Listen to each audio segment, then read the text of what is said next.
Hello everyone, I am Dr. Ali Fallahzadeh. I want to present my article which is going to be shown in the conference in the 11th Singapore International Conference in Social Science and Humanities in June 23rd and June 24th, 2022.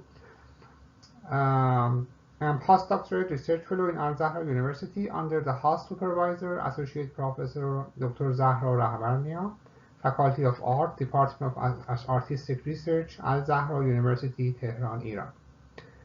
Okay, here is my title of my article, Goldman Pluralistic Approach to Aesthetic Experience in Case of Piet Mondrian's Intuitive Neoplastic Art.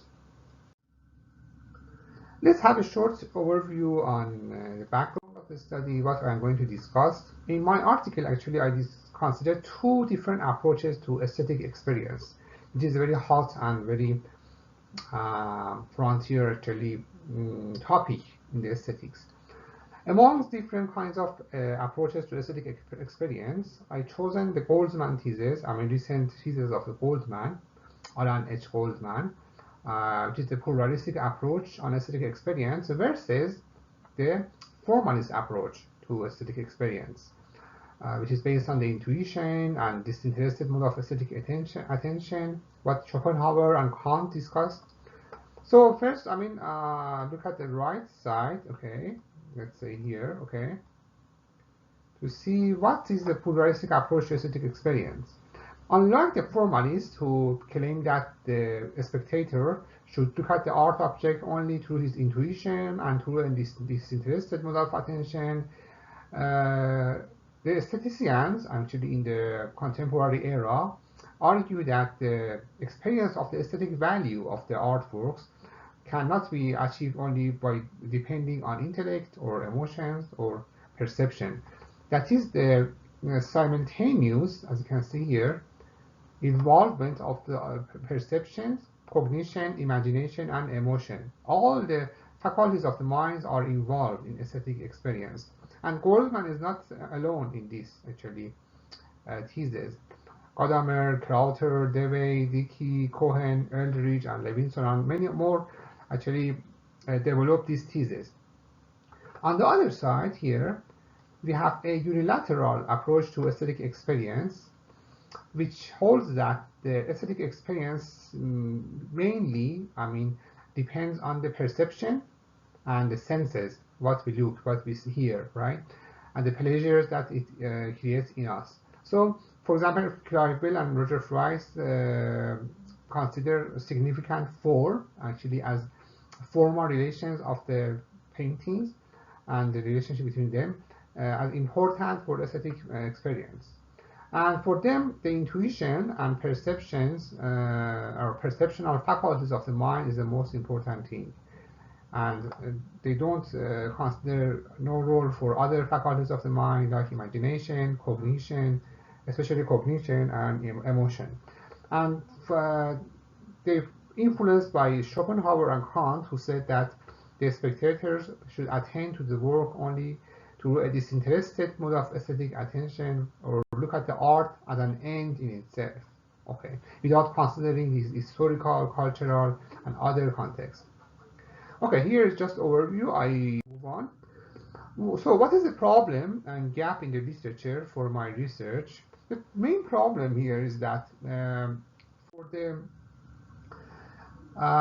evaluation of the aesthetic values of modern paintings or modern art in general, that is usually freed or devoid of any representational or expressive contents, the spectators or even the art critics usually tends to use a formalist approach, like Greenberg, like Roger Fry, or Clive Bell, to look at only the formal and relationship between the elements of the painting, and that's it. And they don't look at the context, historical context, its cultural context, where or when the art was created, and so on.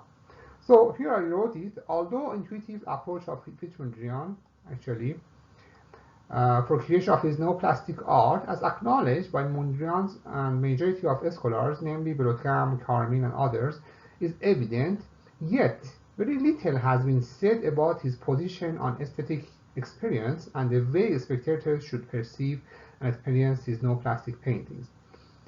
So here's our Piet Mondrian. I just photo of Piet Mondrian. I just go fast because I want to focus on here. So what Piet Mondrian did is the very big in the modern era. He changed from representational painting, he created around 900, for example, his example, to what you see in the right side. Okay, so it's all created by the vertical or horizontal lines, and primary colors, and what you call non-colors. I mean, gray, black, and white.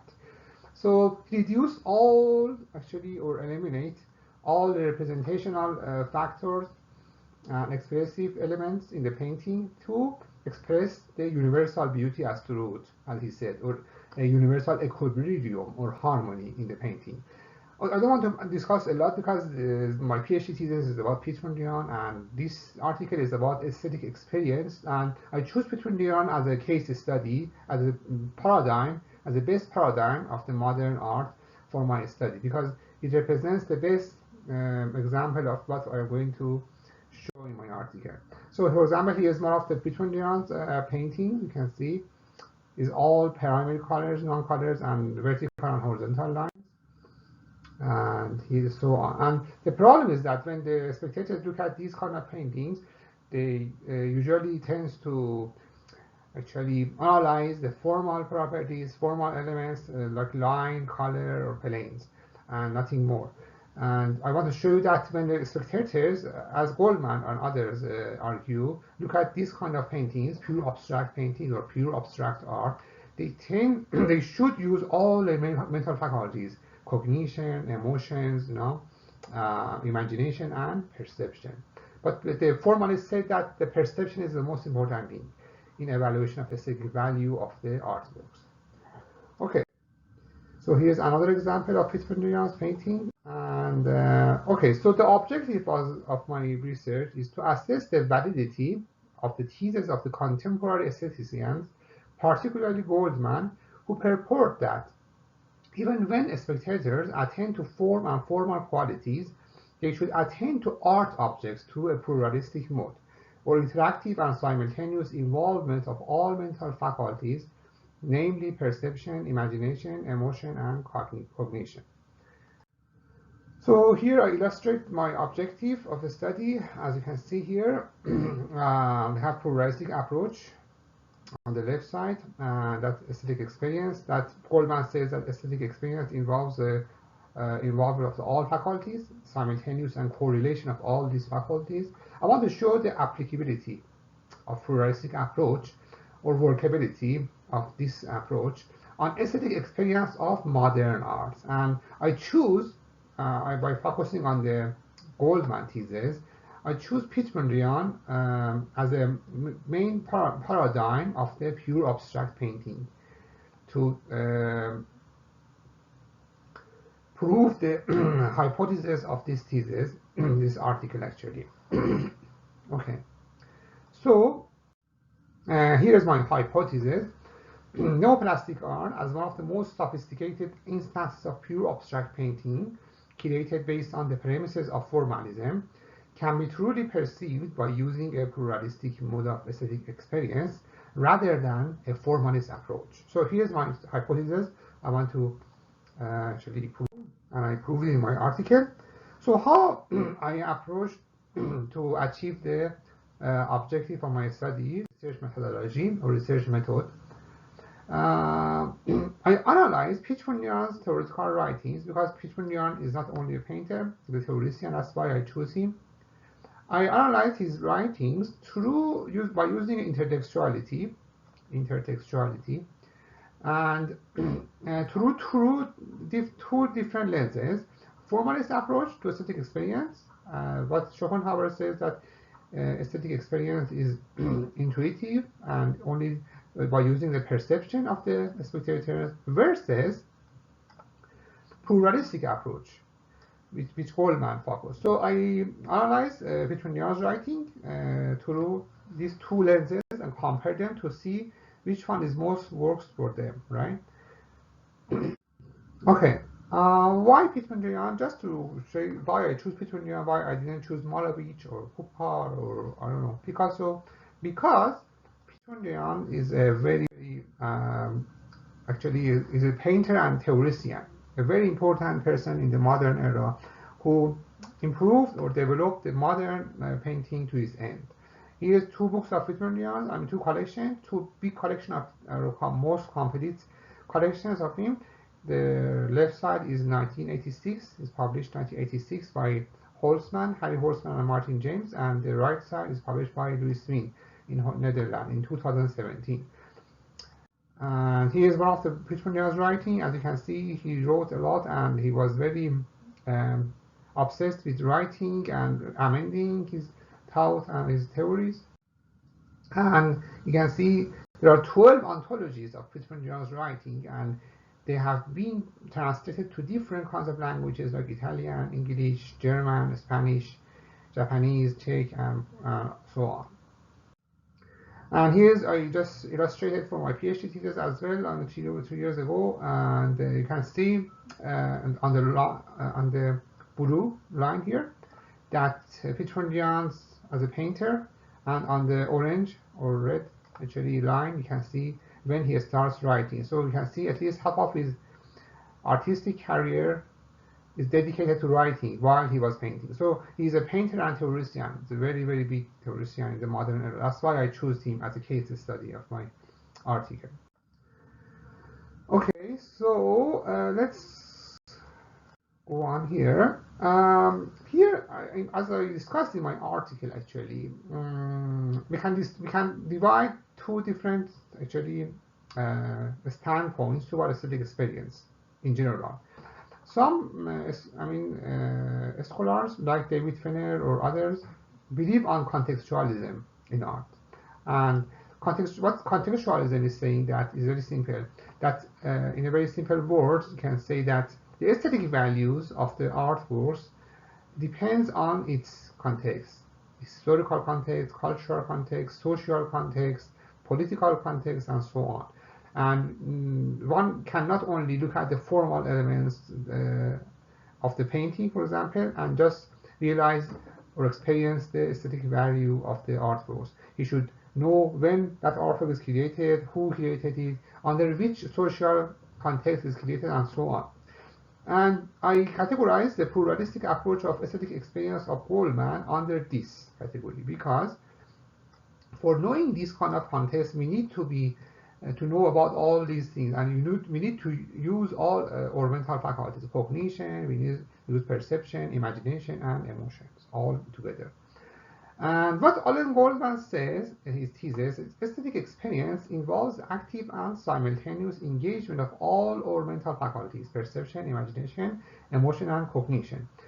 On the other side, on the right side, we have decontextualism, that I believe that it falls under the formalist approach falls under the decontextualism, because decontextualism considers no role for different kind of context of the artworks, right? For example, historical, cultural, and social. They say that the spectators should only attend to the artwork itself and nothing more. There is no artist is not important, his intention is not important, his historical context is not important.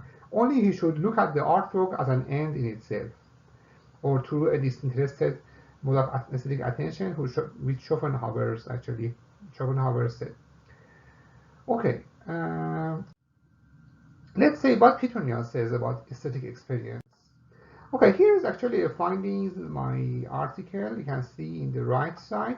Piet Mondrian says, in some instances, he says something like, formalist.